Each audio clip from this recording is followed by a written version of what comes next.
Apple has done it again. Apple recently unveiled a new service known as Apple Pay Later, a unique buy now, pay later feature. As an early recipient of this service, today I'm going to walk you through its workings, setup, prerequisites, and the potential pitfalls. Essentially, buy now, pay later services offer the allure of interest-free installments, spreading payments over time, which, despite sounding tempting, may have its own drawbacks. So let's dive into Apple's take on it. With Apple Pay Later, you can make purchases ranging from $50 to $1,000, paying over time without incurring any interest or additional fees. The cost gets divided into 4 payments across 6 weeks. For instance, if you buy something worth $100, you pay $25 every 2 weeks until you've covered the full amount. To access this feature, you'll have to navigate to your wallet app. If you're part of the early access program, you'll see a pop-up message immediately. If not, you can tap the plus icon in the top right corner to see if the service is available for you.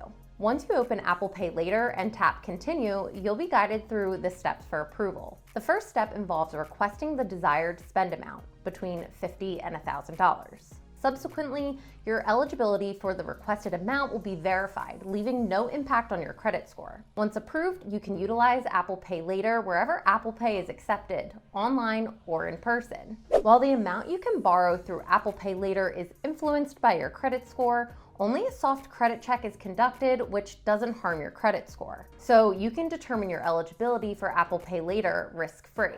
Remember, there are 2 ways to use Apple Pay Later. Either get approved for a spending amount prior to making a purchase, or opt for Apple Pay Later as your payment method and get approved during checkout. However, this service does come with certain prerequisites. You must be 18 years or older, be a U.S. citizen or a lawful resident with a valid U.S. address, have 2-factor authentication for your Apple ID, be updated to the latest iOS version. Also, your credit report should not have a freeze at the time of application. And set up an eligible debit card with Apple Pay. While Apple Pay Later appears tempting, there are potential dangers to consider. For starters, it encourages more spending than you can afford, leading to potential debt accumulation. Additionally, if you fail to have sufficient funds in your bank account to cover the required payment, you might incur a bank fee. Lastly, while Apple conducts only a soft credit check, any missed payments could affect your credit score negatively. While buy now, pay later services like Apple Pay Later may come in handy for emergency purchases, they could lead to overspending on everyday items. Hence, while it's convenient, it's crucial to use it responsibly. Also consider exploring other financing options like zero-interest credit cards, which often offer protection benefits and cash back.